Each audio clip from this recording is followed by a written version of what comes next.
Et hello les amis, j'espère que vous allez bien, on se retrouve dans une nouvelle vidéo.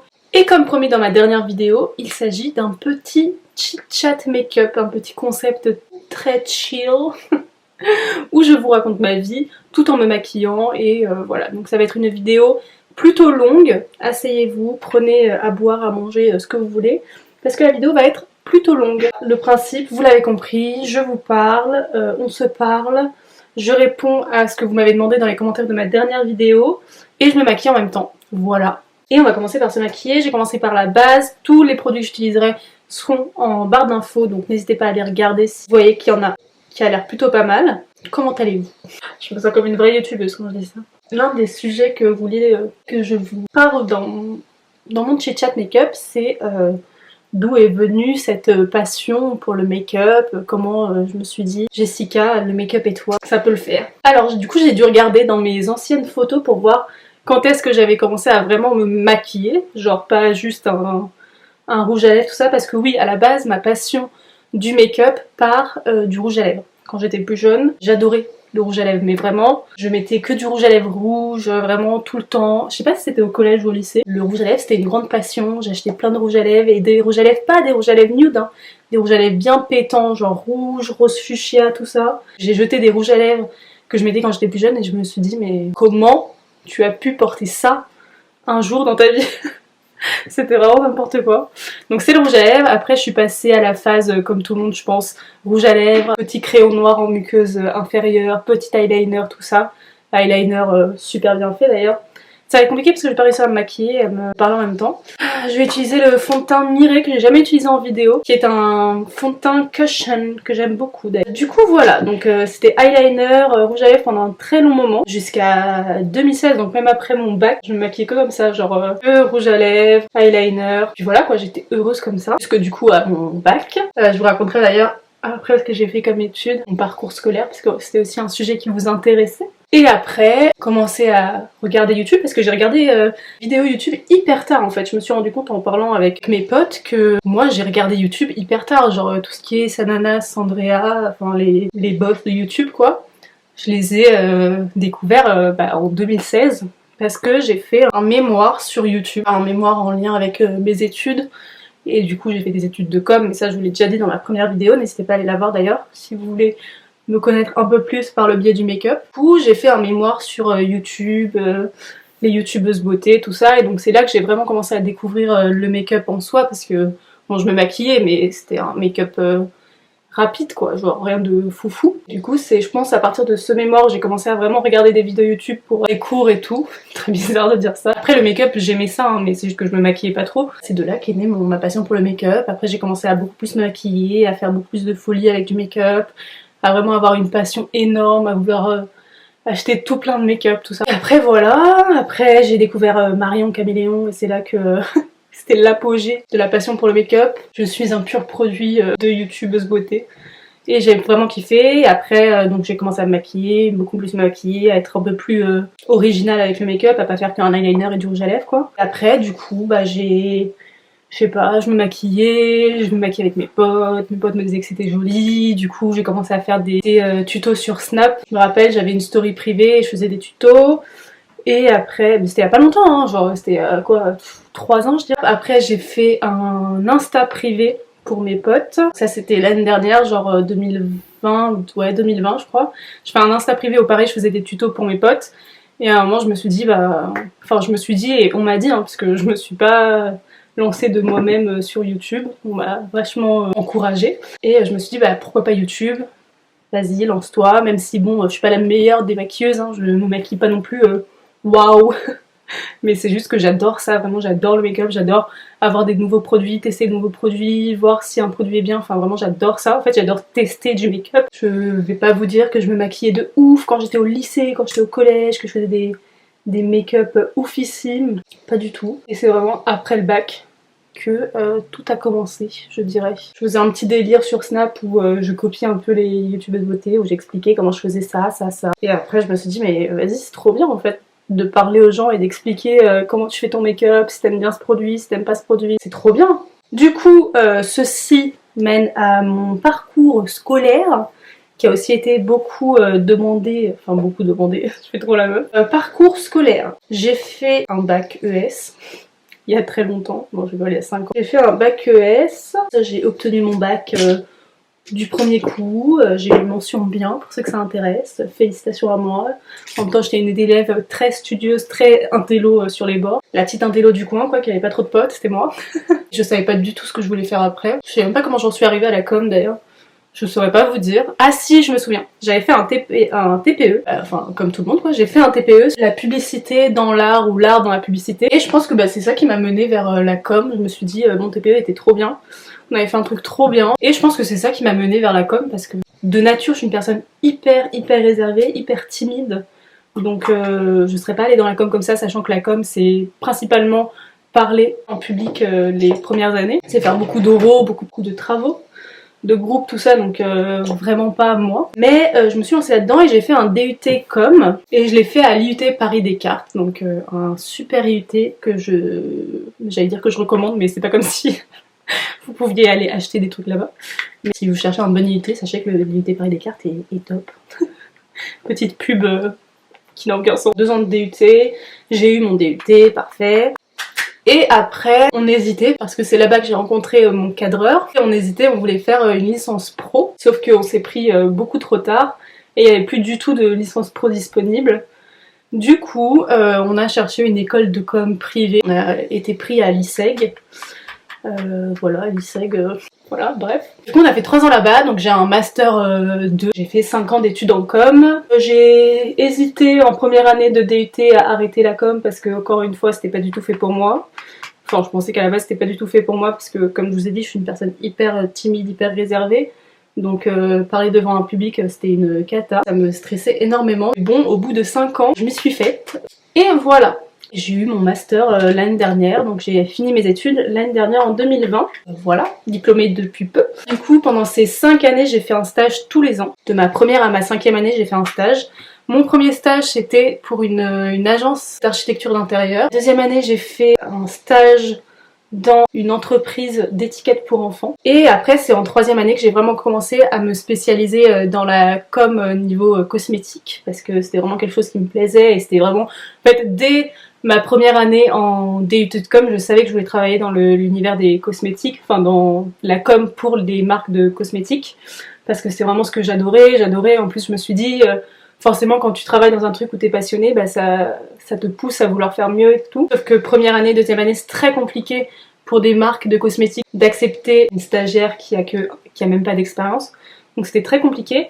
Et c'est du coup en 3e année que j'ai commencé ma spécialisation dans ce domaine-là, dans le monde des cosmétiques, puisque j'ai fait un stage dans une agence d'influence, d'e-influence, et je travaillais pour une marque de cosmétiques qui était les dermocosmétiques de Biafine. En fait, je gérais toutes les relations e-influence, donc avec les influenceurs, de la marque les dermocosmétiques de Biafine, donc vraiment c'est trop bien, j'ai adoré ce stage, c'était vraiment trop bien. 4e année j'ai fait mon stage chez Filorga, donc Filorga est une très grande marque de cosmétiques, je pense que vous connaissez. D'ailleurs du coup ma poudre vient de ce stage. Et mon dernier stage c'était pour By Calisté, donc c'était un média qui était spécialisé dans les cosmétiques, donc c'était un média en ligne, donc un peu un magazine en ligne, qui avait du coup des réseaux sociaux, Instagram, tout ça, et donc c'est vraiment pendant ce stage-là que vraiment j'ai découvert beaucoup de choses sur les cosmétiques parce que on recevait beaucoup de produits pour les tester et pour après en parler sur le média. C'est là que j'ai pu vraiment découvrir plein de marques, plein de produits, d'ailleurs il y a plein de produits que j'ai qui viennent de ce stage-là. Parce que après ce stage, du coup, je suis restée 1 an et demi avec eux, donc jusqu'à là, janvier. Donc voilà pour mon parcours pro. En ce moment, je suis freelance. J'ai l'impression de faire ma pub. Je suis freelance, donc je suis consultante en communication et influence parce que pour l'instant je ne veux pas tout de suite m'engager dans un CDI pour des raisons perso, voilà. Je cherche des clients en cosmétique qui veulent une aide dans leur communication digitale, dans leur communication e-influence et tout. Donc voilà, si vous êtes une marque de cosmétiques et que vous passez par là, n'hésitez pas à me contacter. Les amis, j'ai fait mes sourcils hors caméra parce que vous savez, à chaque fois je galère pour faire mes sourcils et j'en ai profité pour regarder du coup les commentaires et savoir ce que vous vouliez savoir. Une d'entre vous qui m'a demandé de quelles influenceuses je m'inspirais et je regardais beaucoup. Donc c'est une très bonne question. Du coup, vous l'avez compris, je suis totalement fan de Marion Caméléon, bah, ça vous le savez je pense. J'aime beaucoup aussi le monde de Salomé, c'est une plus petite youtubeuse mais qui mérite tellement plus de visibilité car je l'adore. Elsa Makeup aussi beaucoup. Après je regardais beaucoup Sananas à un moment mais maintenant moins. Pareil je regardais beaucoup Sandrea mais maintenant moins aussi. Mais vraiment mes faves c'est Marion, Elsa, Salomé. J'adore une youtubeuse anglaise vraiment Mia Maples. Mia Maples, je l'adore. Et sinon ouais, pour le make-up c'est souvent Marion, souvent Salomé ou souvent Elsa. Vraiment c'est les trois que j'écoute. Elles disent un conseil, elles disent j'aime ce produit. Dans ma tête c'est je veux ce produit. Je suis influençable les amis, très influençable. Et là je vais faire les yeux et vraiment ça me fait peur parce que de 1 je sais pas quoi faire et de 2 faut que je vous parle en même temps et c'est compliqué hein. Aujourd'hui j'ai décidé d'utiliser les palettes Haze de chez Huda Beauty.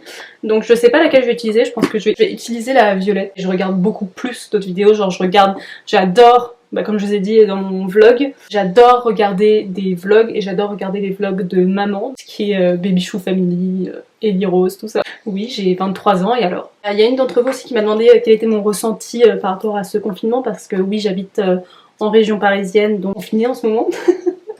Et bah écoutez, premier confinement, je l'ai très bien vécu parce que je suis une personne hyper casanière, vraiment hyper casanière et hyper solitaire. Genre être toute seule, ma passion. Bon après j'étais pas toute seule pendant le confinement, j'étais chez mon copain, avec sa famille, tout ça, donc j'étais pas toute seule. Si je vois personne d'extérieur à ma vie, ça me dérange pas. Je suis une personne horrible, mais voilà quoi, donc ça m'a pas du tout dérangé le premier confinement. Le deuxième, il y en a eu un deuxième, oui, personne ne s'en souvient, mais il y en a eu un deuxième. Ça va, c'était pas vraiment un confinement, donc ça allait. Et là le troisième, quand ils l'ont annoncé il y a quoi, il y a 2 semaines même pas, je sais plus. C'était quand même un petit coup dur. Parce qu'on avait prévu de partir avec mon cadreur. Je vais l'appeler mon cadreur jusqu'à la fin de cette chaîne YouTube. On avait prévu de partir quelque part en avril. C'était pour ça du coup que j'avais commencé les vlogs parce que si on partait en avril, on pouvait vous faire vraiment plein de vlogs. Enfin, c'était vraiment hyper cool. Donc quand on a entendu qu'il y avait un confinement, vraiment j'étais au bout de ma vie. J'étais vraiment au BDR. Le confinement, pour l'instant, ça va. En ce moment, je vais pas non plus hyper bien, mais bon, ça on s'en fout un peu parce que je suis pas là pour...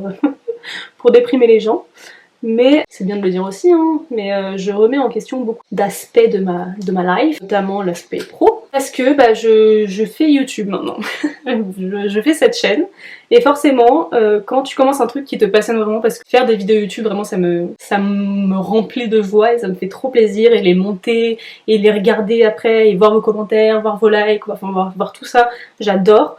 C'est vraiment un truc qui me passionne et en fait c'est un peu comme, prendre une métaphore, c'est un peu comme si vous partiez en vacances, vous kiffez votre vie, c'est trop bien et tout, et après cette sensation de vous dire ah putain demain il faut que je rentre chez moi et je reprends ma vie normale, et c'est un peu ce que je ressens actuellement avec mon taf, enfin avec mon côté pro, donc la communication, et YouTube. Genre YouTube c'est un peu les vacances et après il y a la communication qui est le travail, donc la routine, tout ça. Si je pouvais je ferais que YouTube, mais ça marche pas comme ça la vie parce que malheureusement ou c'est normal quoi, je gagne pas ma vie avec YouTube, pas du tout. Forcément je peux pas vivre de ça, ça fait des tâches, ce putain de phare, ça fait des tâches. J'ai pas la même passion pour la communication que j'ai pour faire des vidéos et maquiller tout ça, donc voilà. Donc pour l'instant je suis en freelance et comment vous dire que je ne travaille pas trop. C'est pas super drôle mais je ne travaille pas trop. Donc forcément j'ai grave du temps à accorder à YouTube. Et quand j'aurai un travail, encore une fois, si je fais pas du freelance, parce que du freelance, je sais pas si du coup tout le monde sait ce que c'est, mais c'est un peu faire des missions pour plusieurs marques et du coup tu gères ton planning comme bon te semble, tu n'es pas en CDI. Tu fais vraiment, si t'as envie de faire 2 heures aujourd'hui, 2 heures demain, 4 heures cet après, mais pas bosser le matin, tu fais comme tu veux, tu t'organises comme tu veux. Donc c'est ça qui me plaît en freelance. C'est un peu cette liberté. Si je fais de la freelance, bien sûr que je pourrais continuer le même rythme sur YouTube, mais si je fais un CDI, je pense que ça va être un peu plus compliqué de poster 2 fois par semaine, mais bon bref, on n'en est pas là. Je sais même pas ce que je vais faire comme make-up, là je freestyle. Hein. Et du coup pour le projet de partir en avril, ça va peut-être se faire parce que pour des raisons perso, on a peut-être les droits d'y aller, enfin d'aller là où on va. Du coup bah si je peux partir en avril, je vous ferai plein de vlogs et tout, donc je sais que c'est pas forcément les vidéos qui plaisent le plus parce que au vu des chiffres, c'est pas ce qui plaît le plus, mais moi j'adore faire ça et j'adore les regarder, donc je continuerai à en faire. Moment de down, mais comme je vous ai dit, faire des vidéos YouTube, ça me vraiment trop kiffé. Et du coup, bah, quand je fais des vidéos YouTube, bah, je suis trop contente. Après, qu'est-ce qu'on m'a dit? On m'a dit de parler de ma contraception. J'avais abordé ce sujet-là pendant ma vidéo acné. Je vous mets dans le petit ici, vous allez voir, c'est comment je me suis débarrassée de mon acné. Je vous explique du coup pourquoi j'ai eu de l'acné. Et je vous dis que c'est principalement à cause de l'arrêt de la pilule et du coup de ma pause de stérilet. Je vais vous en parler mais vite fait parce qu'encore une fois je n'ai pas envie de vous parler de contraception, je suis pas là pour ça et puis je suis pas gynéco pour en parler d'une façon pro, mais écoutez, ça fait hyper mal. Hyperation. Ça fait hyper mal. Premier mois et les premiers cycles de règles, c'est horrible. Ça fait plus d'un an, je sais plus combien de temps ça fait. Je l'ai et ça va mieux, ça va beaucoup mieux. Bon, j'ai toujours aussi mal pendant les cycles, mais encore une fois, c'est si vous avez des règles douloureuses, moi j'en avais pas forcément avant, et j'en ai eu là. Si vous avez des règles douloureuses, bah sachez que si vous passez au stérilet, c'est compliqué. Vous avez vraiment hyper mal. La pause, ça fait hyper mal. En fait, tout fait mal. Dans le stérilet tout fait mal, mais bon après c'est le jeu, hein. Moi je suis très contente d'être passée à cette méthode là, je suis très contente de plus avoir d'hormones dans mon corps, de pas avoir à penser tous les soirs à ma pilule. Vraiment je suis plus que ravie d'être passée au stérilet, même si ouais ça fait mal. Bon, j'ai essayé de rectifier le truc mais je suis pas convaincue, hein. Je suis pas convaincue de ce que je fais là. En fait je pense que je peux pas faire de chit chat make-up, je peux pas vous parler et en même temps me focus sur ce que je fais. Je suis trop mauvaise. Et du coup dans les prochaines vidéos, il y a pas mal de trucs cool qui arrivent. Il y a une vidéo trop bien qui arrive, où je fais participer un cadreur. Il y a ça qui arrive, j'ai commandé la nouvelle palette Morphe. Je vous l'ai mis sur Insta d'ailleurs. Je sais pas si vous avez vu le lancement mais elle est trop belle. C'est en collaboration avec une influenceuse que je ne connais absolument pas mais la palette était magnifique. Donc je l'ai commandé, donc ça arrive très prochainement. Il y a des crash tests de marques qui arrivent, notamment Anastasia Beverly Hills et The Ordinary. Vraiment j'ai plein d'idées YouTube et c'est pour ça que je vous dis, c'est hyper compliqué de me mettre à fond dans ma carrière professionnelle quand j'ai autant d'idées et autant d'envie sur YouTube. Là j'essaye de faire un truc, je sais pas ce que je fais, hein. Je sais pas où je vais avec mon make-up. Pour l'instant j'ai fait creux de paupière avec un rose clair, j'ai mis du foncé en ras de cils inférieur et supérieur que j'ai étiré un peu. Et ça c'est encore une fois qu'avec la palette Huda, la violette, donc c'est la Purple Haze. J'ai que des fards de cette palette là. J'ai utilisé ce fard là et ce fard là. Donc si vous voulez me soutenir dans ma déprime, n'hésitez pas à aller voir mes dernières vidéos et à les commenter si vous voulez me rendre heureuse. Bah tiens, parlons de ça. Parlons de pourquoi je me suis lancée sur YouTube. J'ai trouvé un sujet plus intéressant que ma déprime. Du coup, comme je vous ai dit, j'avais un compte Insta privé où je faisais beaucoup de crash tests, donc j'utilisais des produits et je montrais à mes potes si j'aimais bien ou pas. Je faisais aussi des tutos, donc des genres d'IGTV pour mes potes, où je faisais comme là en vidéo, mais en format IGTV. Ça faisait un an que j'avais envie de me lancer aussi sur YouTube, sauf que comme je vous ai dit, je suis une personne hyper réservée et j'avais très peur. Vraiment hyper peur. Comme je vous ai dit dans ma première vidéo, des chaînes de make-up, il y en a des millions, je pense, sur cette planète. Je me suis toujours dit, ça sert à rien de te lancer sur YouTube parce que tu vas rien apporter. Des milliers de gens qui font la même chose que toi, les gens vont pas te trouver intéressante. Et en même temps, j'avais tous mes proches qui me disaient, mais vas-y, lance-toi et tout, ça va être trop bien, vraiment tu vas kiffer, lance-toi. Et à un moment, je me suis dit, bon, en soi, même si tu fais tes vidéos et que personne les regarde, balèque, tu les fais. C'est pas grave si personne les regarde, il va rien se passer, si t'as 10 abonnés, bah c'est déjà ça quoi. Et du coup en décembre, je me suis décidée. Je me suis dit bon bah vas-y, faut que tu le fasses. Mais je peux vous dire qu'au début c'était très stressant, genre j'ai passé un an, littéralement un an, à me dire non le fais pas parce que ça sert à rien. Et encore aujourd'hui je me dis il y a 300 abonnés, je sais même pas comment c'est possible que 300 abonnés me trouvent intéressant, mais c'est cool. C'est trop bien, et encore une fois je kiffe, je vais le redire plein de fois, mais je kiffe ma vie, je kiffe faire des vidéos, je kiffe les monter, je kiffe répondre à vos commentaires. Bon, je vais vous expliquer un peu ce que j'ai fait sur mes yeux, parce que là, vous devez être perdu si vous... Enfin, je sais pas si vous regardez cette vidéo pour m'entendre parler ou pour suivre un tuto. Parce que si c'est pour suivre un tuto, vous êtes pas dans la merde. Donc, qu'est-ce que j'ai fait? J'ai fait creux de paupière avec un fard lilas hyper clair. Donc, j'ai fait de lui. Après, j'ai fait un liner ras de cils inférieur et supérieur. Un liner que j'ai étiré avec ce fard violet foncé, donc c'est le fard que vous avez vu là, que j'ai estompé après avec le même fard lilas. Après j'ai pris un fard de la palette Sand Haze. J'ai pris ce fard là que j'ai mis juste au-dessus du liner violet et j'ai refait un liner un peu plus épais par dessus. Et après pareil avec ce fard là qui est un peu plus clair, que j'ai rempli toute ma paupière et que j'ai étiré. Donc ça fait plutôt joli, j'aime bien ce que ça fait. Et j'ai juste rajouté des paillettes, j'hésite juste quelles paillettes je vais utiliser. Dans mon commentaire déjà je vais mettre celui-ci, hyper joli. Pour l'instant ça fait ça. C'est plutôt cute, c'est assez simple à faire. Hein. Je pense que je vais même pas faire d'eyeliner. Bon, j'aimerais bien investir dans une caméra, dans un micro, dans des meilleurs éclairages parce qu'à chaque fois je galère avec la luminosité. Mais ouais, je peux pas investir dans un truc comme ça alors que pour l'instant, même si on est beaucoup sur la chaîne, on n'est pas non plus assez pour que j'ai des revenus. J'aimerais bien investir. Mais pour l'instant, je ne peux pas. Donc encore une fois, si vous voulez du meilleur son et de la meilleure image, abonnez-vous. Je vous agresse. Bon là je pense qu'on est bon niveau yeux, je vais juste aller chercher un mascara parce que je l'ai oublié, je vais pas mettre d'eyeliner, je vais mettre du crayon en muqueuse. Du coup soyez au rendez-vous parce que potentiellement dans quelques semaines il y aura plus de vlogs. J'ai trop hâte, je vous en dis pas plus parce que la dernière fois déjà j'avais commencé à en parler dans une vidéo et le jour même on m'a annoncé le confinement donc j'ai dû tout couper au montage. Mais du coup là comme c'est en bonne voie je vous en parle un peu plus. Mais ça se trouve, je vais vous en parler et bim, on va me dire bah non, tu ne peux pas partir. Mais du coup ouais, si vous avez des envies de vidéos, j'ai un peu spoilé ce qui allait arriver dans les prochaines semaines. Moi aussi si vous aimeriez des vidéos avec d'autres gens de mon entourage, ça pourrait être cool. Ce mascara est toujours aussi génial, hein. C'est le KVD Vegan Beauty. Il est trop beau. Bon du coup c'était pas du tout un tuto, hein. Je vous ai même pas du tout, enfin je vous ai pas du tout montré comment je faisais mon make-up. Je vais essayer, promis, je vais essayer de faire plus d'IGTV de tutos. Dites-moi si ça vous plairait. En fait, comment vous dire, j'aimerais bien vous filmer plein de tutos. Donc je sais pas, faire par exemple ce maquillage sur YouTube. Sauf que je me dis, faire une vidéo tuto, ça va peut-être pas vous... Enfin je saurais même pas comment bêtement comment la nommer sur YouTube parce que je me dis les gens ce qu'ils veulent voir sur YouTube c'est genre crash test de la nouveauté Fenty Beauty, crash test de la nouveauté NYX. Et je me dis, si je vous mets juste une vidéo tuto, comme mon tuto Foxy Eyes que je vous ai fait, ça va pas forcément vous intéresser.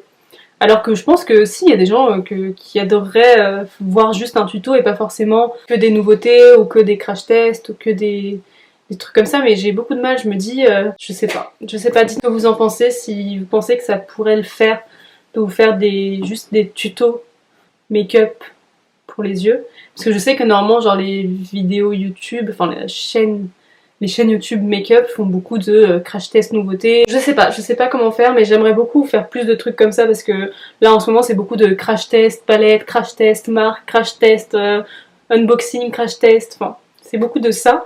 J'aimerais beaucoup faire d'autres, enfin j'aimerais faire que des tutos pour les yeux, etc. Mais je saurais pas comment le mettre. Donc je sais pas si je le fais, mais je le fais que sur Insta. Dites-moi ce que vous en pensez, si vous trouvez que c'est intéressant les vidéos hors nouveauté. Pour les lèvres, qu'est-ce que je vais faire? Ah, pour les lèvres, je vais tester une nouveauté, tiens. Une nouveauté que je vous avais présentée dans mon tout premier unboxing, que je vous mets juste là, c'était l'unboxing de nouveauté Sephora. C'était un nouveau produit Tarte, c'est le Maracuja Juicy Lip. Et donc c'est un baume à lèvres, je crois. Ça se présente comme ça, et c'est la teinte Strawberry. Est-ce que ça va bien aller avec? Ouais, on va dire que oui. Hein. Ah oui, c'est hyper crémeux. Ah merde. Ça a fondu. En plus, ça va pas du tout avec mon make-up. Ah ouais, mais ça va pas du tout. Déjà, c'est hyper pigmenté. Hein. Est-ce que j'ai pas un petit gloss rosé pour essayer de contrebalancer le truc? Un gloss sur un gloss, une très bonne idée, ça, non? Bon, c'est déjà un peu mieux, ça a atténué un peu orangé.